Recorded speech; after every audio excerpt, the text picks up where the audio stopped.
to be your host today. Today we have Dalene here from Thank You Payroll, and we're going to be talking about public holidays and payroll and getting it right so you can get some of that time back over those long weekends and really know all the ins and outs in this area if you have employees. So just a little reminder, I've got the closed captioning turned on if you need that for a bit of assistance. And also, if you are tuning in with us on our social media channels, please feel free to drop some questions there into the comment section or chat functions, and I'll pull them through and you can get them answered by this expert. So thank you so much, Dalene, for joining us here on Digital Boost. Thank you so much, Anamari. I'm looking forward to this. Oh, so are we. Now I'm going to go ahead and open up those chats and I'll let you kick off. Fantastic. Thank you. So let me just share my screen here. All good. There we go. So you guys should be able to see that. Fantastic. Welcome, everyone. Yes, as Anamari said, please do pop questions and things in the chat. You will pull them in from the sources, and at the end when we have our Q&A, that'll be fantastic. But as I go along and there are questions that come up, please do put them in the chat for me there. So before we start, I just have to run a little disclaimer by you. I always feel more comfortable after I've said this. Payroll can be quite daunting, and it has so many factors that pull into it that we're really asking that you take this webinar as general information. It's general in nature, based on standard practices. Of course, we give this in good faith. We want to help, but of course, we cannot give you legal advice over a public webinar like this. Because payroll involves so many various features, we really do ask you that you go and you seek professional advice. You get case-specific advice where somebody can look at all the factors and give you accurate advice. So this is really just general, just so that you feel that you know what's going on and how to help yourself. So if we've got that down, we can start. So today, what are we going to discuss? We're going to look at the Holidays Act of 2003 and the entitlements for public holidays in there. We're going to look at observance and otherwise working days, and you'll see why that is incredibly important, and that's usually where people get a little bit tied up. And then finally, we're going to look at what pay rate applies when you're talking about public holidays, and we'll have questions at the end. So as we get started, before I go into the first slide, can I just ask you in the chat there, I'm going to ask you just to pop something in there for me. If you could be any form of music today, anything whatsoever, what would you be? What tune, what music, what music would you be this morning, right here sitting at the webinar? So get that into chat there, please. That'll be fantastic. You can just pop those in.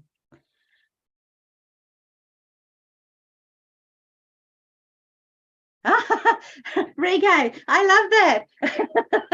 That's amazing. I love it. I love reggae. That's my favorite for sure.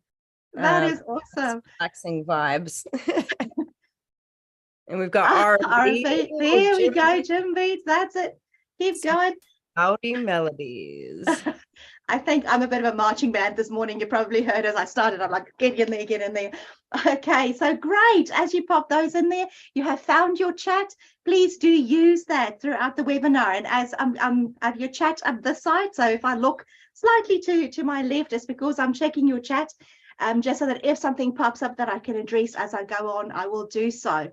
All right, let's get this party started in reggae terms.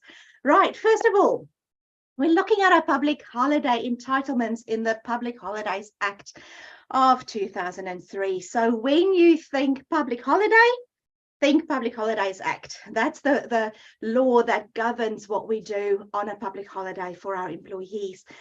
So the Public Holidays Act says that your employees are allowed up to 12 public holidays per year. Now that number is pretty important, especially when we start moving public holidays around and you know, people move around for business and those kinds of things. It's very important to know that 12 is our number. We cannot have 13, we have to have 12. And that 12 includes only one anniversary day per year. Now, you might think that this is fine, but let's say that you are a business who is located in the lovely Dunedin, where I am, okay? And you've got your person doing Otago anniversary day, but then they travel to another part of the country for business purposes, and they happen to be there over that anniversary day. What do? The law says one anniversary day. So if you know this is going to happen, you and your employee can agree on which anniversary day they want to take. So if they are going to be up, say in Wellington or wherever, and they would rather have that with their friends, then they can take that one. But when they're down here and Otago, then they have to actually come into work on Otago anniversary day. So only one anniversary day per year can be celebrated. Also, the Holidays Act says that if somebody works on a public holiday that is their otherwise working day, don't worry, we'll get to that. They also get a paid full alternative leave or alternative holiday day. And we'll get to exactly what that means. There are a couple of other things when you're talking about your 12 public holidays per year. The Act specifically says be very careful over Christmas and New Year. Count your public holidays. People are only allowed a maximum of 4 public holidays claimed between Christmas and New Year time. So be very careful when you move public holidays around that you don't accidentally celebrate a holiday twice there. And then you cannot claim the calendar date and the Monday highest date for the same public holiday. Basically, what this means is you can only celebrate the public holiday once. You cannot have 2 days celebrating the same public holiday. So we'll get to exactly what that means. But in summary, this is what the Holidays Act says. 12 public holidays, just 1 anniversary day, a full day of alternative leave if you've worked on an otherwise working day public holiday, and you can only celebrate the public holiday once. Okay. Whew. Webinar finished. Let's go on. Scenarios. Basically, you can have these 3 basic scenarios in your head. First of all, we've got Karan. Now, Karan is our usual employee who works his normal, let's say 9 to 5, 5 days a week, and Matariki Friday is coming up. So he usually works on a Friday. It's in his contract. He's a 5-day-a-week person. Matariki Friday, he is not going to work. So he takes that public holiday off. What happens with him? So he receives his paid day off. Normal pay, usual pay. He gets a paid holiday off. Mateo is working on Matariki Friday. So he's the guy who comes in and he has to work on the public holiday. And it falls on an otherwise working day for him. So let's say that he was also a Monday to Friday person, but he decides he has to work on Matariki Friday which is an otherwise working day for him. What happens to him? So he gets paid. We'll see what later.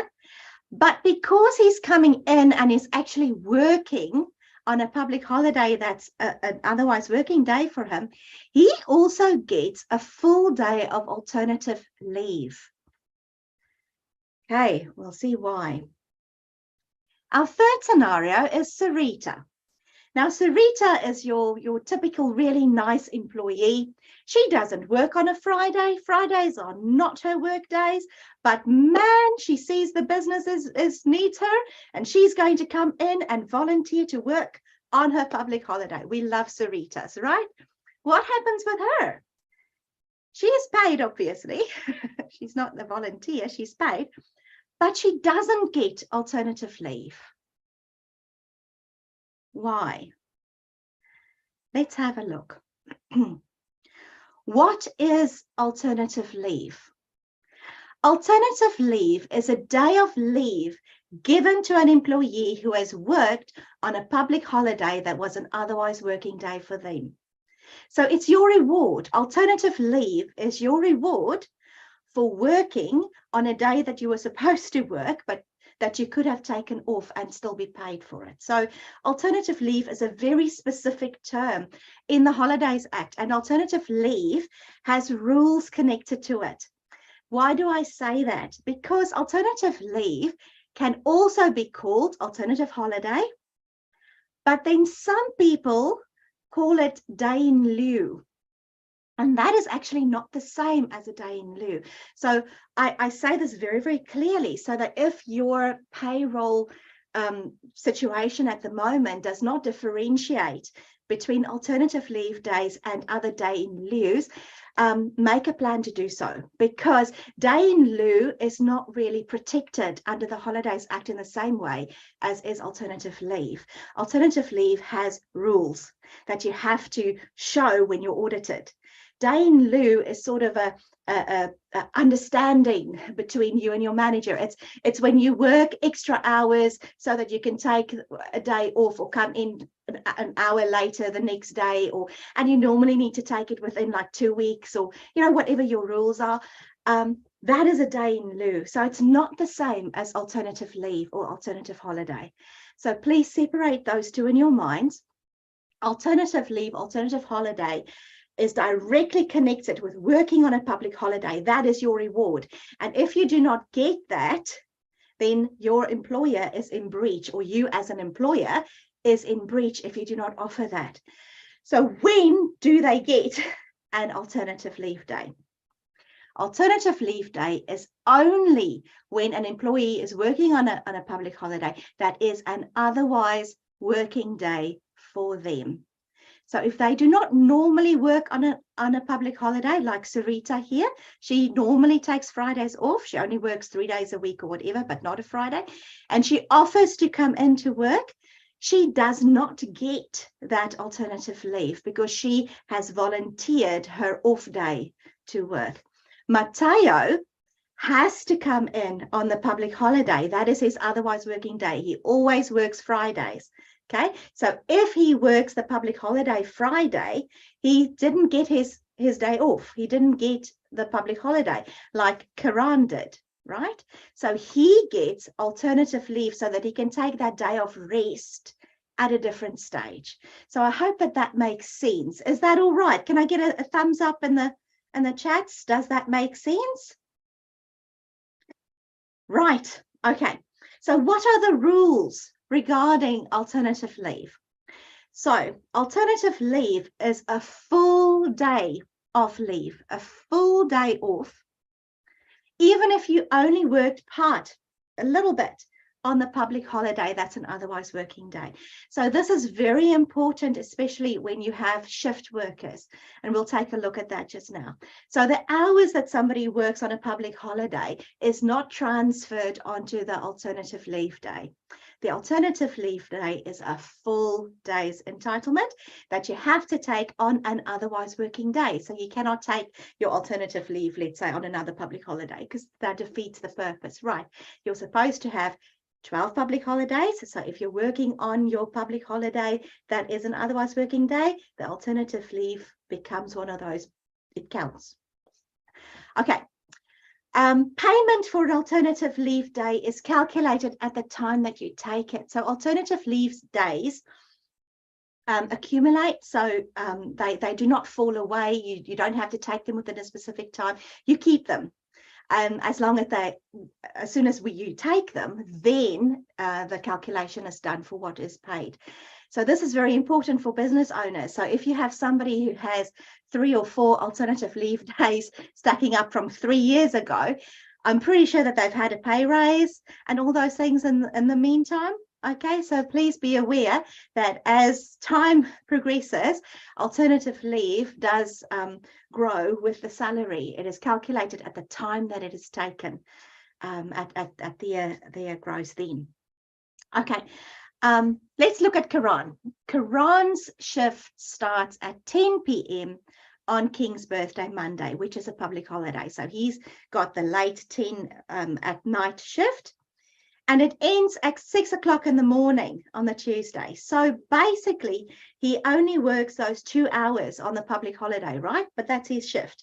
So because he worked those 2 hours on the public holiday, and it is his usual shift, his otherwise working day, okay, he must get a full day of alternative leave to be taken on another otherwise working day later in the future, not just 2 hours, full day. Okay. Any questions so far?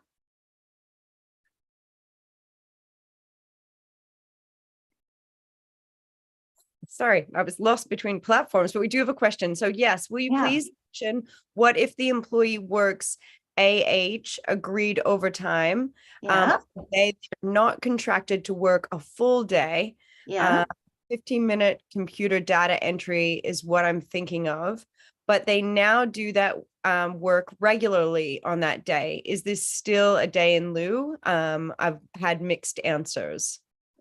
Okay, so with that, again, that's a very, very specific situation there. So I would say take all of that and go get some professional advice, because there are so many things going in there. What is his contract? What is the understanding there? I can just say in general, when you are dealing with things like that, let's say it is somebody who's on call out, right? Let's say it is your IT person who's on call, who has to be on standby, those kinds of things. If his movement is so restricted that he did not get a day off, so he'll get his call out allowance, right? But if his movement is restricted, he has to stay close to his computer at that time. That means he is entitled to an otherwise to a alternative holiday, alternative leave day. All right, so if it is that it is not restricted, let's say that he just has to keep his phone with him, but he can still go to the beach or whatever, something like that, then obviously he doesn't need that alternative holiday.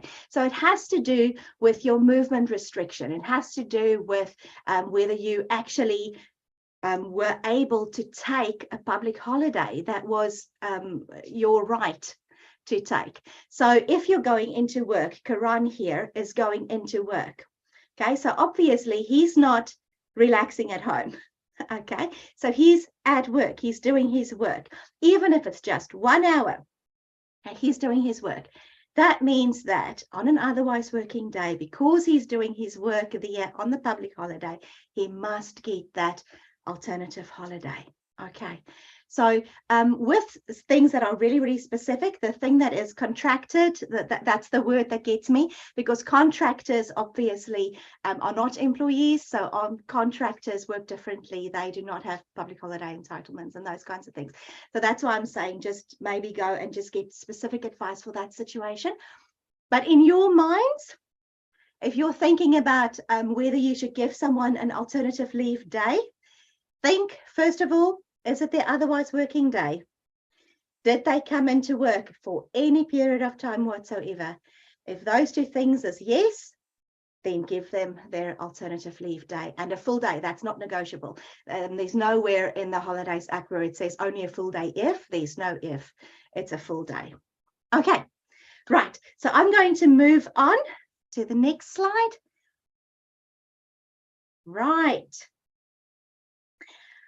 Okay, which pay rate applies? So if you have somebody who is coming in to work on a public holiday, or who is an otherwise working day and they just stay at home, what do we pay them? Okay. Otherwise working, oh, where am I at?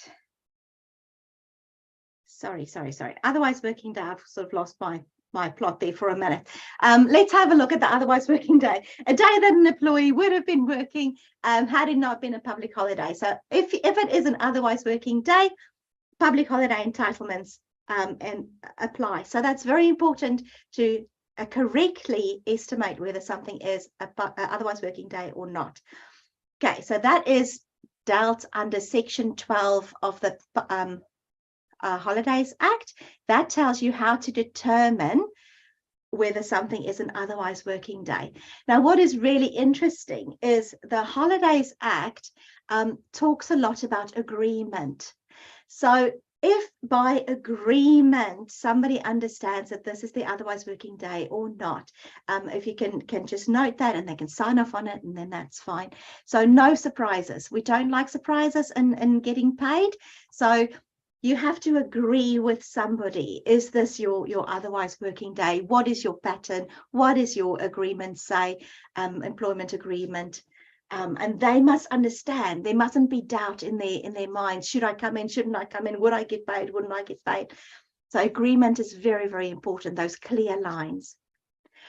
Why is the otherwise working day so important? So the otherwise working day calculation will determine the following things. First of all, it will determine your applicable payment. You are only entitled to a paid day off on an otherwise working day. So if somebody never works on a Monday or a Friday, goodness gracious, you will almost never have to pay them for a public holiday, because in New Zealand, most public holidays are either Mondays or Fridays, right? Okay, so if they don't usually work on those days and they stay home, right, then they take their public holiday, but you as an employer don't suddenly have to pay absolutely everybody on your payroll. Okay, right.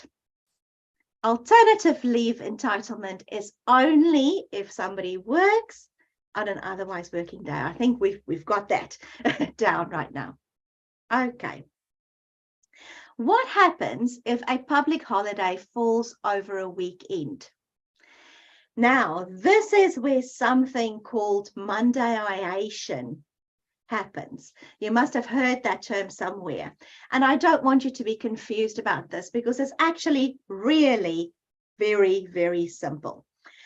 Basically, if you think of, I say normal in brackets, normal work patterns, you think of people working Monday to Friday, right?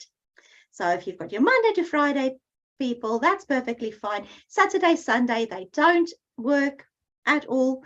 Okay, so remember I said that you must have your 12 public holidays. Okay, so if a public holiday for them falls on a Saturday and a Sunday, that is not their work. They work Monday to Friday. So the government is so lovely. They say that the Saturday, Sunday public holidays, we move them into their work week. So we move it into Monday, so that Monday to Friday people can still have a paid public holiday off. Okay, so your Monday to Friday worker, Saturday is public holiday. It moves into Monday for them. So it's Mondayized. All the public holiday entitlements fall on that Monday for them. Fantastic. Make sense? Good. Right.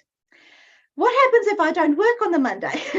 What happens if I'm a Tuesday, Wednesday, Thursday worker? Tuesday, Wednesday, Thursday worker, great. Saturday is a public holiday. The public holiday is still Mondayized. I don't work, so fine. I don't get paid, but I still get my public holiday on a Monday. Okay, right. What happens if I'm one of those fantastically wonderful people who work on Saturday and Sunday? And oh, thank you for them. They are awesome. What happens if that is my normal work day? So I am Saturday, Sunday stuff. What happens to me? The Public Holidays Act says that if I work on a Saturday and a Sunday, and that is my normal work day, my holiday entitlement is on the calendar day over that weekend, because that's my normal work day. So that means that, let's say that I work on the Sunday and the public holiday is the Sunday. All my rights for public holidays are on that Sunday, because that is my work day. So if I choose to stay home, to not work that day, I get a paid day off that Sunday, because that is my otherwise working day.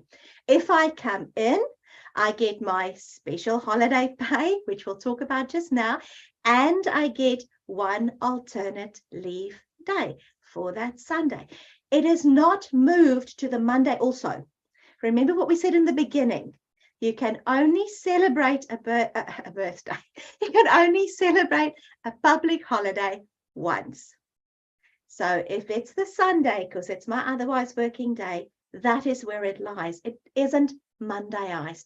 And I think that is where people get confused. They think that if a public holiday falls on the weekend, it's always Mondayized, and then they don't know what to do with their weekend stuff. So that is not how it works. If you think of the purpose of a public holiday, the purpose of a public holiday is to give a worker paid time to rest. That is the purpose of a public holiday. So if your workers only work during the week, they still need a paid time to rest. So they move that public holiday into their paid time to rest to the Monday. If your worker works on a Saturday and a Sunday, then that public holiday will be on their working time. So they take it over the weekend. I hope that makes sense. Does that clear up some of the fog?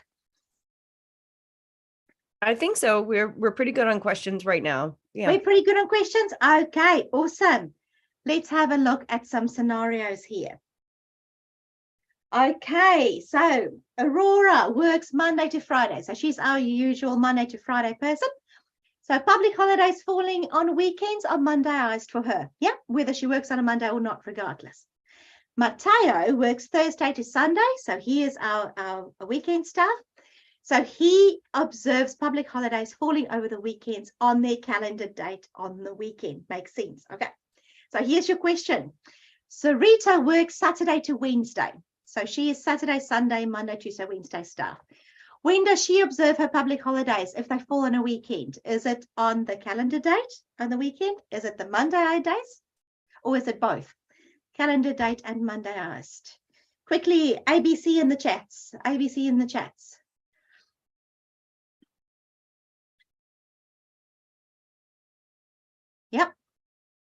Yep. We've got that one. Okay, I'm moving on.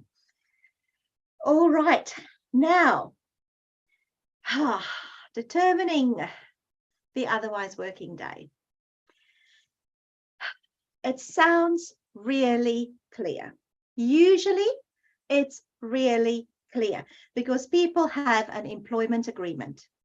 And in their employment agreement, what they agree to is certain days, certain hours. It's pretty clear. Okay. So if the employment agreement is clear, otherwise working day, not a problem. You know when it is, the person knows when it is, there is no question about it. Sometimes employment agreements differ, work patterns change, people do a heck of a lot of overtime, you have casuals coming in, you've got just craziness all over. You've got shifts that divide and those kinds of things. How do you determine whether somebody's actually supposed to come in or not? Okay. Then you have to look at their work pattern. So you look at their employment agreement, and then you look at the work pattern. If there is a constant pattern of somebody doing this on that day, that means that is their otherwise working day. By agreement, then you need to talk to them and say, so this is becoming your otherwise working day, and please update the work pattern in your payroll system if you have one. Okay. Other relevant factors to take into consideration when you're determining the otherwise working day is whether working, if they're only working when work is available. So, you know, are they completely irregular? Rosters. Are there rosters? So can you see, let's say, an 8-week roster? Can you see on the rostered time whether where this public holiday falls, if you've got people job sharing, whatever, were they rostered on or not? That kind of thing. So have a look at those things. And then this little beauty, reasonable expectation of work. Does your employee have in his mind that he's supposed to work on this day? That's where that by agreement, keep the lines open, chat with your people. If there's any question, clear it up, because you don't want to go to, you know, escalate things a little bit and have that good faith relationship damaged. So always ask. If this was a normal day and it wasn't a public holiday, it was a normal, standard, regular Friday, and my employee is not on any form of leave or whatever, would I expect to see them? would I pay them for this day ordinarily? And if the answer is yes, then it is an otherwise working day. Okay.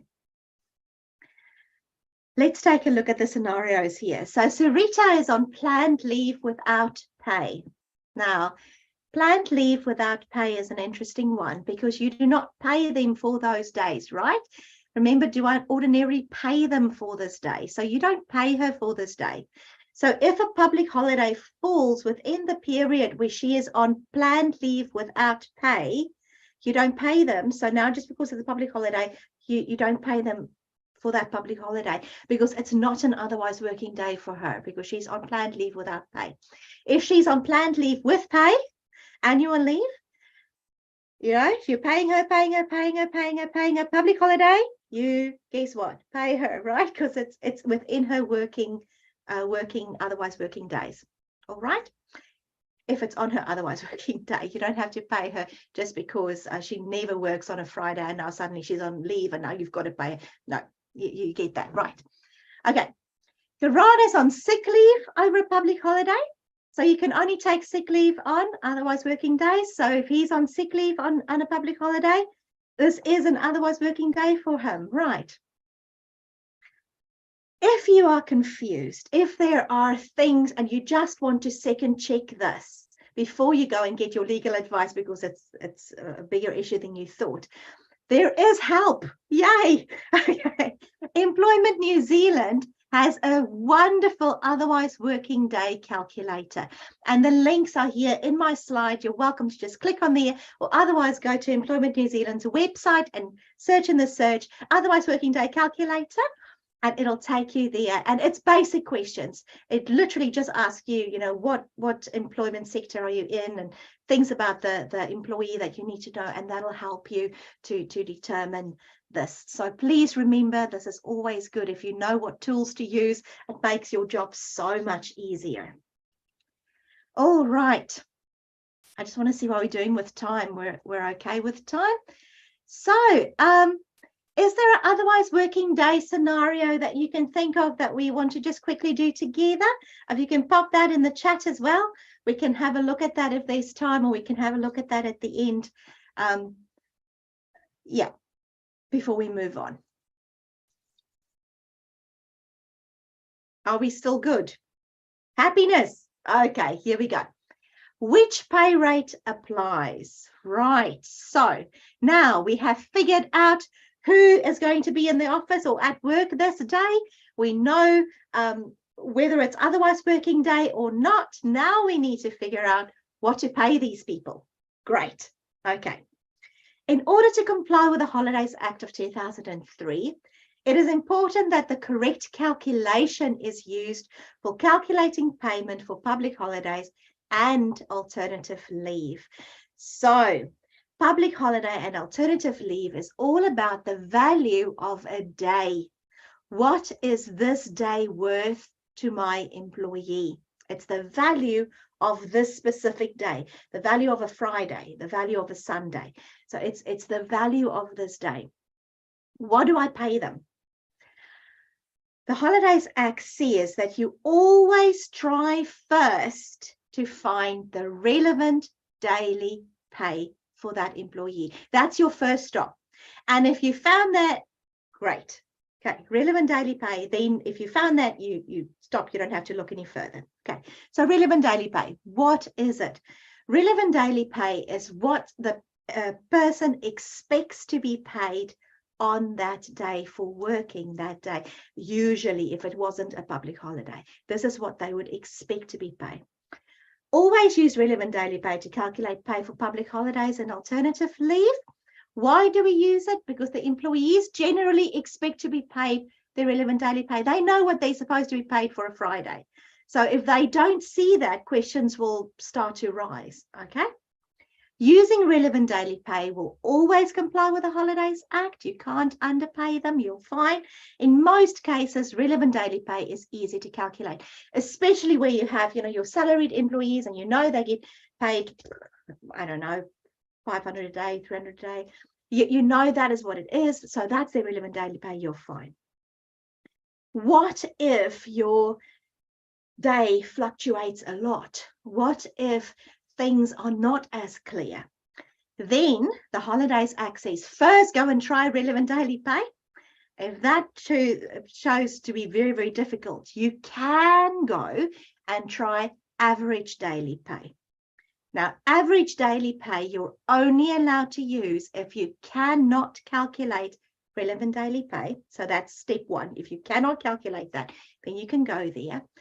And for variable daily pay or hours with no discernible pattern. So if I cannot see a pattern and it's, I don't want to say complete chaos with this person, they get paid for different hours, different things, different days, there's no pattern, then I use the average. Okay, but it comes with a warning. If you estimate average daily pay, you think that, oh, it's about that much, okay? Or you use average daily pay when relevant daily pay could have been calculated, okay? You do not comply with the Holidays Act. And this may lead to an employee being paid incorrectly. So first port of call is always relevant daily pay. How do we look at relevant daily pay? Relevant daily pay is paying the employee what they would have earned if they were at work on that day, on a specific day. What does it include? It includes productivity and incentive payments, such as regular allowances, commissions, bonuses. So be aware, commission, bonuses, those things are included, because if they had been at the office or at work or at the showroom or wherever on a normal day, that was a Friday, they would usually get this commission. So you have to include that in their relevant daily pay. Overtime payments, regular overtime. If they do regular overtime, they get that. Cash value of board and lodgings, if you apply that. What is excluded from relevant daily pay? Now, there's not a lot of things excluded, so be very careful here. Employer contributions to employee superannuation fund, that is excluded.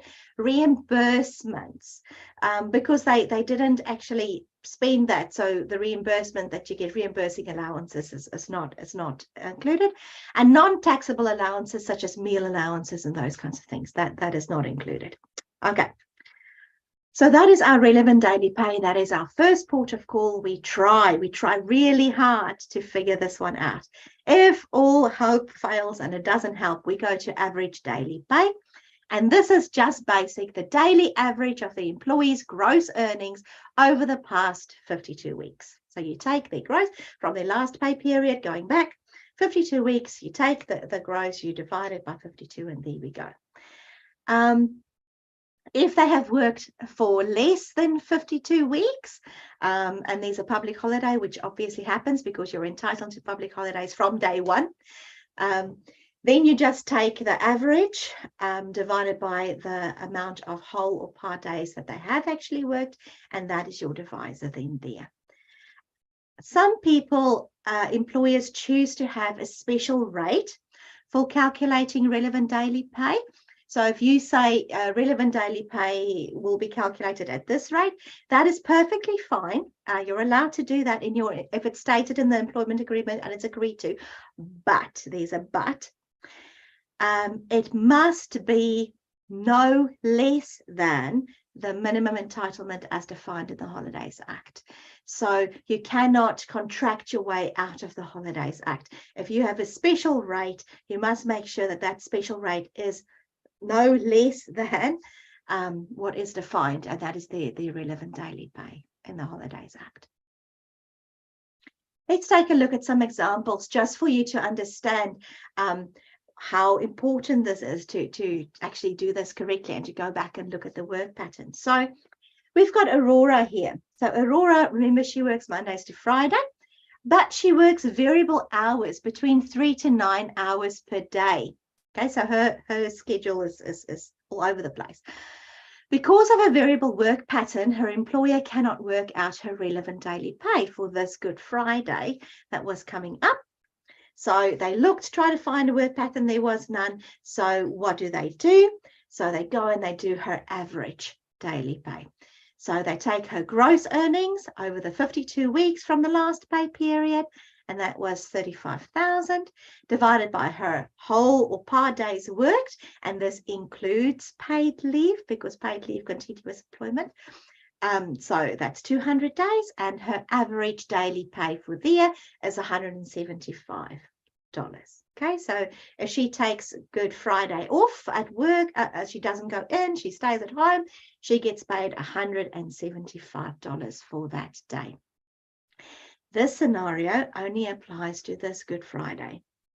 When the next public holiday comes along, we have to review Aurora's work pattern, do all those calculations, everything again. The Public Holidays Act says you cannot have a set and forget. So I cannot go and say, for public holidays, Aurora gets paid $175 and that's it because I've calculated it once. You're not allowed to have a set and forget because situations change.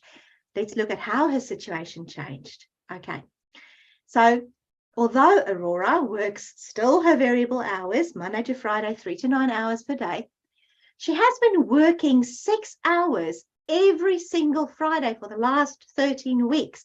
Aha, what do we see? Pattern. Remember the second one that we were looking at. First is contract, second is pattern. Okay, now she has a pattern for the day that I'm looking at. Remember, it's the value of a day. And she's got a pattern for Fridays, 6 hours. Because of a variable work pattern, the employer assumed that he couldn't do a relevant daily pay. But she has a pattern. So now we have to do her relevant daily pay. The average won't work because average is for when relevant can't be determined, but we can determine this now. So Aurora has been paid $220 for the past 13 Fridays leading up to Matariki. So therefore, her relevant daily pay for Matariki is $220. So if you went and you had a set and forget and you paid her $175 because that was what it was for the first public holiday and you assume that's the way it's going to be, she would have been underpaid and you would be in breach of the Holidays Act. So check, double check, make doubly sure, have a chat with Aurora, make sure that she knows she's got a pattern. This is what's going on. This impacts her pay in this way. All right. Are we okay? Make sense? Yep. All right, let's move on. So, how do we pay people for working and for not working on a public holiday? Okay. Not working is the easy one. Okay. If the public holiday is on a day that they never work, so it's not an otherwise working day, they don't suddenly get paid for that. If they do not work on a public holiday that is their otherwise working day, so they actually take their public holiday off. They were supposed to be in on a Friday, public holiday, they take it off. They get paid the relevant daily pay flat rate. That's it, relevant daily pay. They take the day off work, a paid day off work, and you can use ADP in special circumstances where you can't get that. They do not get a day of alternative leave because they already celebrated that day of rest. Okay. Now, let's look at the working situation. So, if you are working on a public holiday, the minimum entitlement states that you get time and a half. Now, that is if anybody works on a public holiday. Please note, if anybody works on a public holiday, so not volunteers, volunteers are not employees, but if your casual works comes in and works on a public holiday, if somebody who is not otherwise working day, they're not supposed to be here on a Friday, but they volunteer, they work, volunteer to work, not you understand what I'm saying? They come in, they work, they're there, they get paid. If your employee who has an otherwise working day and they come in and they work, they get paid the same. So it is relevant daily pay plus half of that, time and a half. Okay, I hope that that's very clear. You have to pay your casuals time and a half, okay? Where the difference comes into is whether they get that special extra day of rest off. Okay. So relevant daily pay, time and a half for the actual hours worked on the public holiday. So if they only work 2 hours, they get time and a half for the 2 hours that they've worked. Okay. If the employment agreement allows for more than this, more than time and a half, let's say that you'd say you give them double their pay for working a public holiday, then obviously that is the one that you honor. Then you pay them double pay. You cannot say in your employment agreement, because you're a casual, you come in and you'll get paid regular rate. That is not in agreement with the Holidays Act. If you say that in your employment agreement, you're in breach and you still have to pay them time and a half. Okay. Employees are not entitled to time and a half on top of penal rates. So if you say, let's say you get a special rate, so penal rates here is a special rate for working like a specific day. So let's say that you say, if you work on a Sunday, you get a special rate of double. Just now, because the Sunday is a public holiday, you don't get time and a half of your double. So it's either or. You either get time and a half of your normal rate, or you get the penal, whichever is the highest. I hope that's clear. Okay, let's take a look at this scenario. So we've got Matteo here. Matteo works Thursday to Sunday. He works 7.5 hours a day at $25 per hour. That's his rate. For working on a Sunday, he receives a special rate of $30 per hour. So let's look at his RDP. So he's got a Sunday public holiday. So according to the Holidays Act, and this is what you have to do every time, according to the Holidays Act, his RDP without that special rate, so not at $30 at his base rate is $25. So RDP at 25 plus half of 25 is 12.5. So he will get paid 37.5 per hour for working on that public holiday Sunday. Okay, but we have that little thing in his employment agreement that says that he can get $30 an hour for working on a Sunday. So the rate for the public holidays per his contract is $30. So you have to weigh it up. And the one that is the most, that's the one you pay. So he gets paid the Holidays Act for working on that public holiday Sunday. Make sense? All good? All right. We're running out of time, so I'm going to go quickly through the next ones. Okay. What happens if two forms of leave collide? What happens if you've got a public holiday and any of the other paid forms of leave that happens on the same day? Let's say that your employee who is working on an otherwise working day public holiday calls in sick on that day of a public holiday. What do you do? Is it public holiday off? Is it sick leave off? Which one do you do? Well, the public holiday is always the one that trumps the other leave. So if somebody is supposed to work on a public holiday and they call in sick, their sick leave balance is not reduced. Their sick leave balance stays the same. This is not sick leave. They are simply just taking a paid public holiday off. Okay, so paid public holiday off, no deduction from other leave balances. So if somebody is on annual leave, let's say they took 10 days of annual leave and somewhere there's the public holiday on the otherwise working day, they get the public holiday off, paid public holiday off, and now they only took 9 days of annual leave, not 10 anymore. Okay, the thing to note here, however, is that is paid leave, paid leave.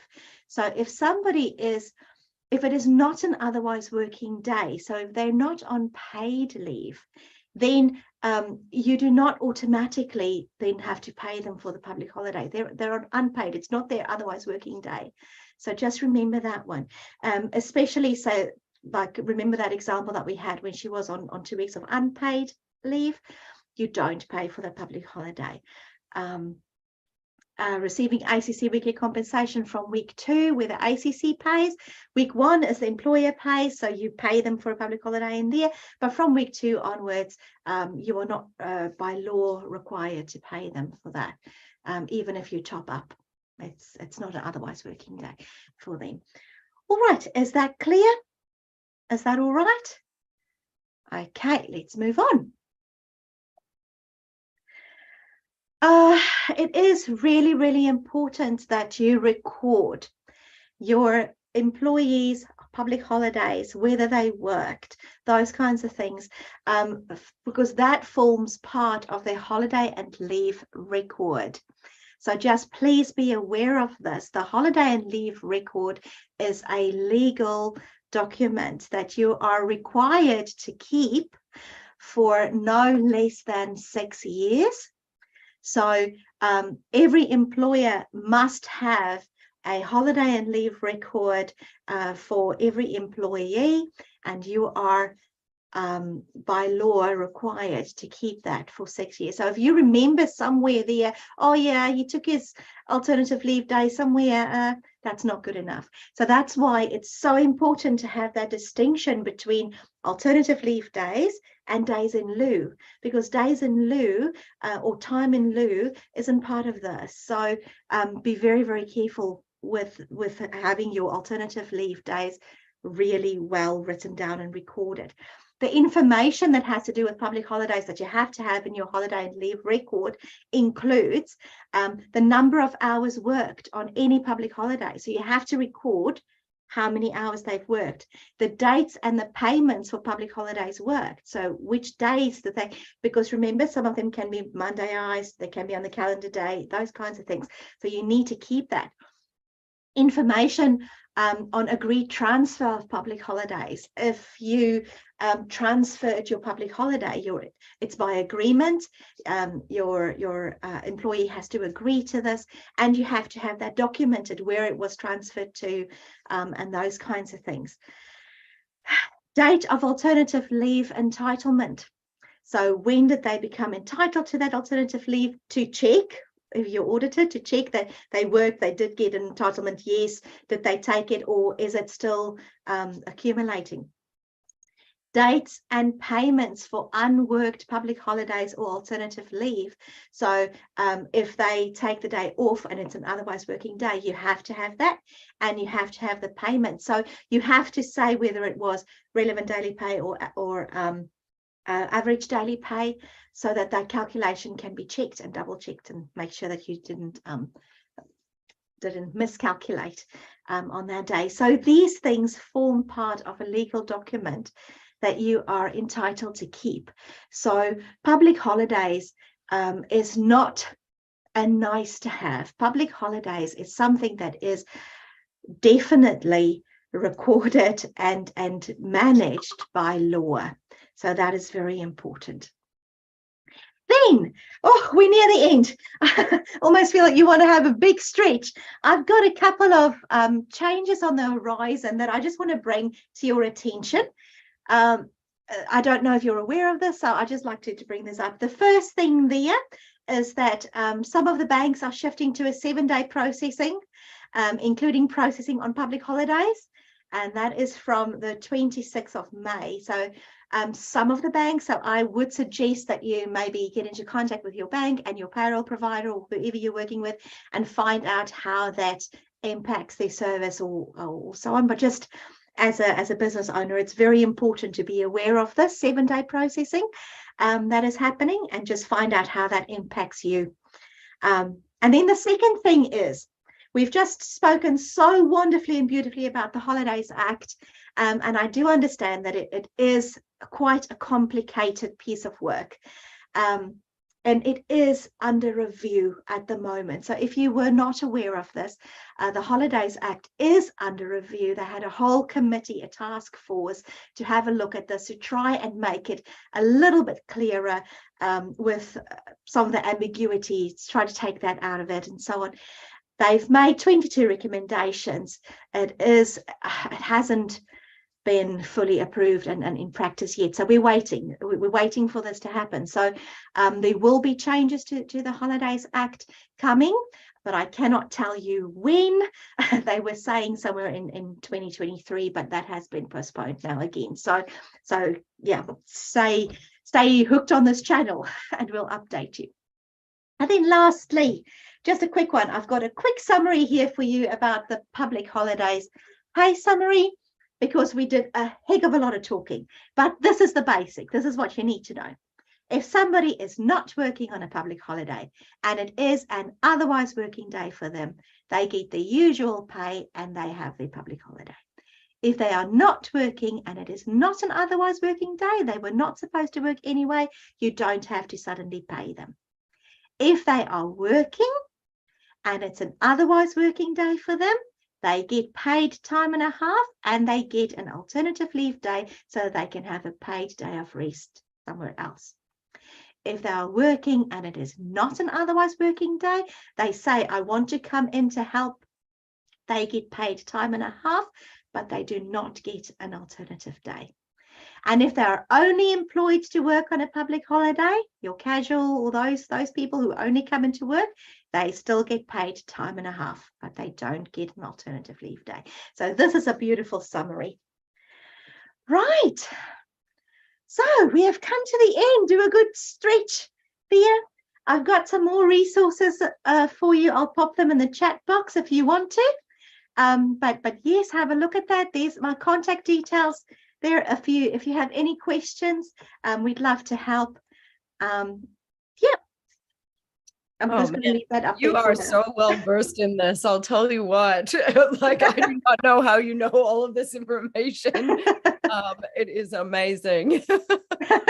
Oh, good. Why folks have such an issue figuring out what is the right thing to do, because there are so many facets, aren't there? There's a lot of facets. And I think that the big takeaway here is by agreement. If you are unsure, or if you feel that somebody is confused about whether they're supposed to come in or not, or what's going to happen, just have that chat. You know, those 2 minutes of just talking to someone, showing them this is your pattern, this is what it is. Just removing that doubt does so much for the good faith and the relationship happening there. So just have a chat with your people and clear up any confusion before it happens. Great advice. Thank you so much. And remember what Dalene said in the beginning about, you know, making sure that you have.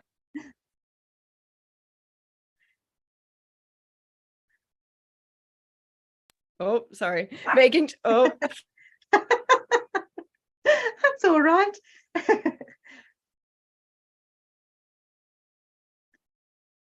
All right. I think we've lost Anamari there.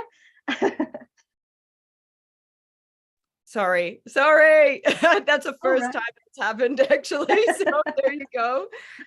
Yeah, I've got a puppy, so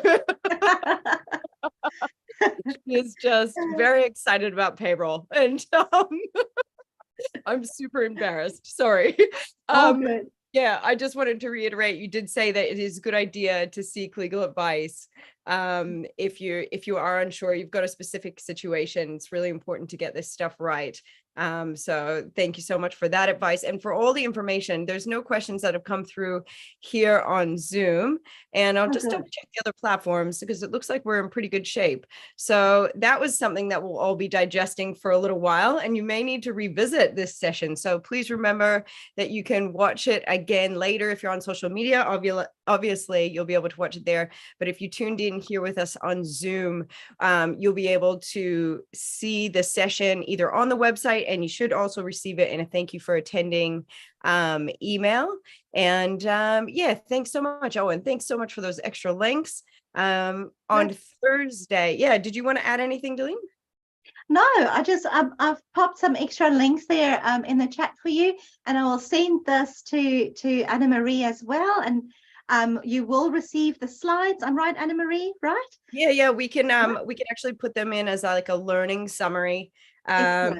Yeah, underneath the recording. So if you're interested in that, if you're on social media watching us, you've got to actually register for Digital Boost so you can have access to that. So just remember that. And I just want to remind everybody it's Tech Week. So there's a lot of great sessions out there on tech, and it's also GAD. So on Thursday, it's Global Accessibility Awareness Day. And we'll be doing a workshop with with an organization, Access Advisors, that's it. With an organization, we're going to be learning how to make sure that your social media is accessible to everyone. So tune into that workshop. You'll actually get to work on your social media in that as well. So Global Accessibility Awareness Day affects 1 million New Zealanders. So please tune into that workshop. Thanks so much, Dalene. Have a great day. And yep, I've got a squirming little boop, boop, boop. Sorry. Trying to keep Gorgeous. it under wraps, but I'll just stop the recording now.